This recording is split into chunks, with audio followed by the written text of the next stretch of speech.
High guys welcome back to my YouTube channel good morning ready हो গেছি এতক্ষণে নিশ্চয়ই বুঝতে পারছো যে এবার বেরোতে হবে অফিস যেতে হবে আর তোমাদের জন্য আজকের এই ব্লগে একটা সারপ্রাইজ রয়েছে কি সারপ্রাইজ কোথায় যাচ্ছি না যাচ্ছি সমস্ত কিছু তোমাদের সঙ্গে শেয়ার করব তো চলো আজকে দিনটাকে স্টার্ট করা যাক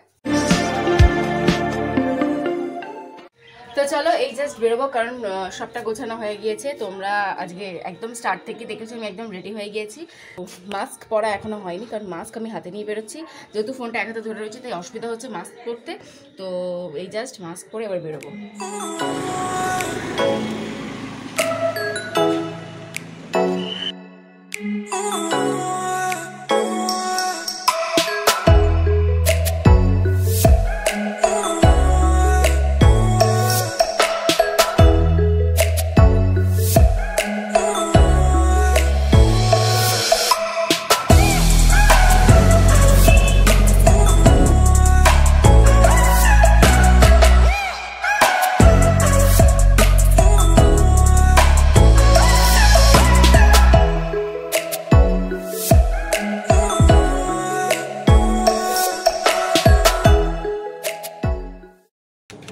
कैमरा चलिए ওখানে দিতে দিছিস কেন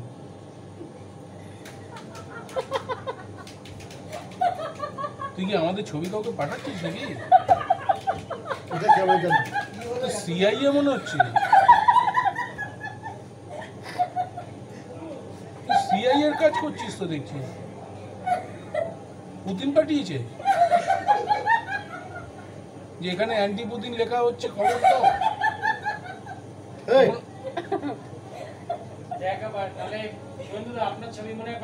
আরে আমার ছবি আসছে বলেই তো দেখতে পাচ্ছি আমার ছবি দেখতে পাচ্ছি বলেই তো বলছি এরকম বোতলের আড়ালে এ পুতিনের লোক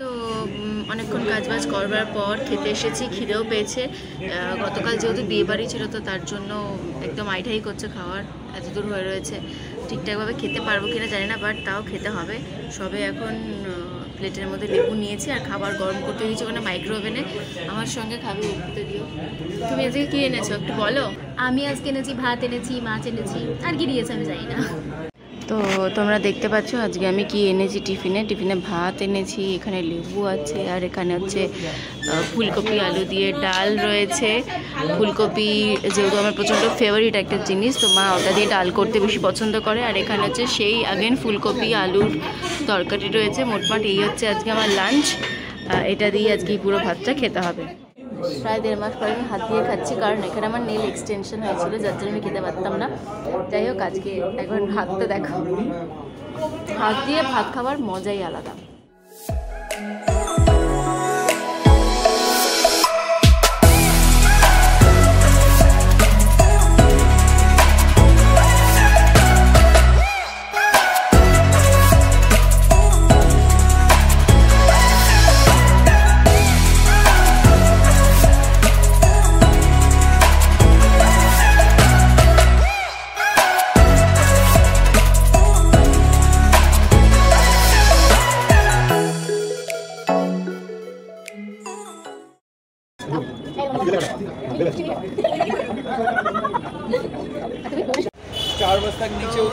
রসগোল্লা দেখা যাচ্ছে না সব সাদায় সাদায় মিশে গেছে খুব সুন্দর রসগোল্লার টেস্ট অফিসের নিচেই বিক্রি হয় ডাল হাউসের কাছে ওটা শুনেই খেতে এসেছে খাওয়া দাওয়া কমপ্লিট হয়ে গেছে লাঞ্চ কমপ্লিট এখন রসগোল্লাটা খাবো খেয়ে বলছি কেমন তো মোটামুটি আমাদের মিষ্টি খাওয়া হয়ে গেছে এবং মিষ্টি খাওয়ার পর তোমাদেরকে বলেছিলাম যে রিভিউটা দেবো মিষ্টি অপূর্ব সত্যিই সুন্দর আবার যাওয়া যাক অফিসের দিকে লিফট করে এবার উঠতে হবে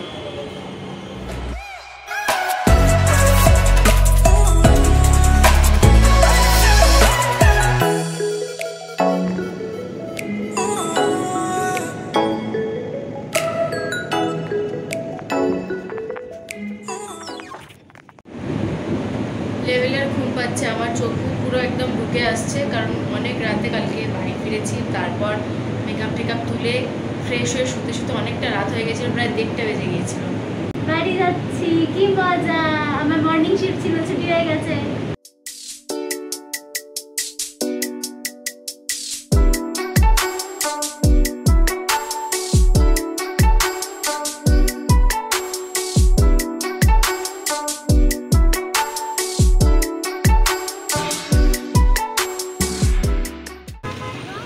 হাউসের এই জায়গাটা এত কনজেস্টেড, মানে গাড়ির কোনো রুট নেই, এদিক দিয়ে গাড়ি আসে ওদিক দিয়ে গাড়ি আসে, যে কোনো দিক থেকে গাড়ি আসতে থাকে, যার জন্য না রাস্তাটা ভীষণ জ্যাম হয়ে যায়, একটুতেই এত ভিড় হয়ে যায় রাস্তার মধ্যে। তোমরা সামনেটা দেখলেই বুঝতে পারবে যে কি পরিমাণ গাড়ি জমতে থাকে।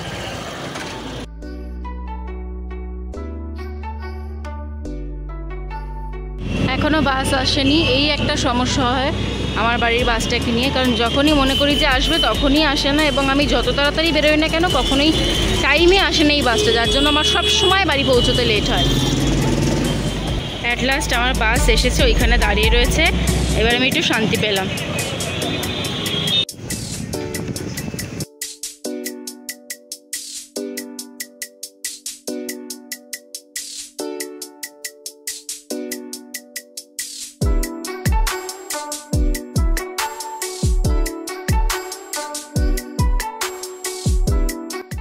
তোমরা বাসটা দেখো, দেখলেই বুঝতে পারবে পুরো বাসটা খালি হয়ে গিয়েছে, একজনও নেই বাসের মধ্যে।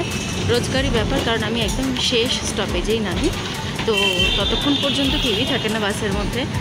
তো প্রায় কাছাকাছি এসে গেছি বাড়ির, তো এবার চলো নামার পালা।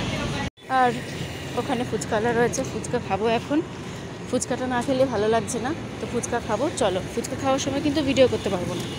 ফুচকা খাওয়া হয়ে গেছে, যেহেতু আমি একা ছিলাম তাই ভিডিও করতে পারিনি ফুচকা খাওয়ার সময়, কিন্তু এই যে চুরমুন নিয়ে যাচ্ছি বোনের জন্য, বোন বাড়িতে একা রয়েছে। আর তোমাদের বাড়িতে গিয়ে বলছি আজকের যে ভিডিওটা সারপ্রাইজ ছিল, তোমাদের সকাল থেকে বলছিলাম কি সারপ্রাইজ রয়েছে সেটা তোমাদেরকে দেখাবো। তো চলো এখন আগে ভাগে বাড়ি পৌঁছোই। সো গাইজ, এই জাস্ট বাড়ি ফিরলাম, আর এবার একটু ফ্রেশ হবো। ফ্রেশ হয়ে তোমাদেরকে বলবো যে আজকে ভিডিও যে সারপ্রাইজ ছিল সেটা। তো তোমরা আর একটু ওয়েট করো, আমি একটু ফ্রেশ হয়ে এসে তোমাদেরকে বলছি। প্যাকেটটা খোল।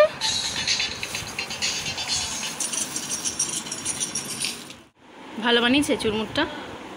আলটিমেটলি তোমাদের এতক্ষণ ধরে যে ওয়েট করিয়ে রেখেছি সেটা তোমাদেরকে বলি।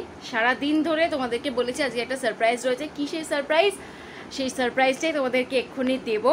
তো যে এতদিন ধরে যে প্ল্যান হচ্ছিল, আগের ব্লগে তো তোমাদেরকে বলেছি যে আমরা দীঘা যাওয়ার প্ল্যান করছি, সেটা তোমাদেরকে এখন বলি। সেটা হচ্ছে কালকে আমরা দীঘাটা যাচ্ছি, আর কাল সকালবেলায় 6টা নাগাদ আমাদের বাস রয়েছে। তো আগের যে ব্লগটা ছিল ওখানেই তোমাদেরকে জানিয়েছিলাম যে একটা এরকম ছোটোখাটো প্ল্যান হচ্ছে ফ্যামিলি মেম্বারদের সঙ্গে দীঘা যাওয়ার। দাদাভাইরা অলরেডি সেখানে পৌঁছে গিয়েছে। আমরা কাল সকালবেলায়, শুক্রবার দিনকে সকালবেলায় 6টার সময় বাস রয়েছে ধর্মতলা থেকে, সেখান থেকে যাব। আর এবারে হচ্ছে বাপি যাচ্ছে না, মা, বোন, আমি 3জন মিলে যাচ্ছি। তো দাদাভাই, রিজু, কাকা আর ছোটো মা অলরেডি সেখানে পৌঁছে গিয়েছে। কাল সকালবেলা আমরা পৌঁছবো। তো এই 3 দিনের যে ট্রিপ আমরা করতে চলেছি, সেই 3 দিন ভীষণ মজা হবে। ভালো ভালো ব্লগ দেওয়ার চেষ্টা করব, আর মজা তো অবশ্যই হবে, কারণ বহুদিন পর ঘুরতে যাচ্ছি। লাস্ট আমি দীঘা গিয়েছিলাম যখন আমি ক্লাস 4-এ পড়তাম, তখন। আর এমনি ঘুরতে যাওয়া বলতে, যেহেতু কোভিডের জন্য সব কিছুই বন্ধ ছিল এতদিন ধরে, লাস্ট আমি ঘুরতে গিয়েছি 2015 সালে, তখন লাস্ট ঘুরতে গিয়েছি। তারপর থেকে আর একটুও কোথাও ঘুরতে যায়নি, মানে শুধু আমি নই, ফ্যামিলির লোকেরাও, কারা মানে কেউই ঘুরতে যেতে পারেনি। তো এতদিন পর যেহেতু ঘুরতে যাচ্ছি, ভীষণ এক্সাইটেড, ভীষণ ভালো লাগছে। আর এমনি সমুদ্র আমার ভীষণ পছন্দের, তো অলওয়েজ আমি চাই যে কোনো ঘুরতে যাওয়ার প্লেসটা যেন কোনো সমুদ্রেই জায়গা হোক। তো দীঘা যাচ্ছি, কাছাকাছির মধ্যে 3 দিন থাকবো, শুক্র, শনি, রবি, তারপর ব্যাক করে চলে আসবো। তো মোটামুটি এই একটা প্ল্যানিং করেছি। এবার কত দূর কি হয় সবটাই তোমাদেরকে দেখাবো। তো চলো, আলটিমেটলি তোমাদেরকে বলে দিলাম যে আজকে সারপ্রাইজটা কি। আর তার সঙ্গে যেটা করতে হবে এখন সবথেকে ইম্পর্টেন্ট, সেটা হচ্ছে আমার ব্যাগ গোছাতে হবে।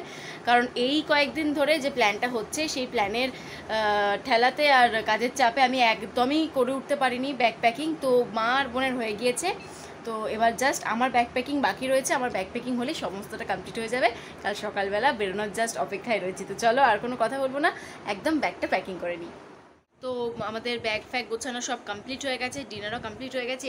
তো চলো, আজকের এই ব্লগটা এখানেই শেষ করছি। দেখা হচ্ছে কালকে সকালবেলায়। সারাদিন দীঘাতে গিয়ে ব্লগ চলবে, দীঘাতে গিয়ে ব্লগ করব। তো আজকের ব্লগটা এই পর্যন্তই রাখছি। তোমরা সবাই সাবধানে থেকো, ভালো থেকো, অবশ্যই সুস্থ থেকো। তো চলো, গুড নাইট, টাটা, দেখা হচ্ছে দীঘায়।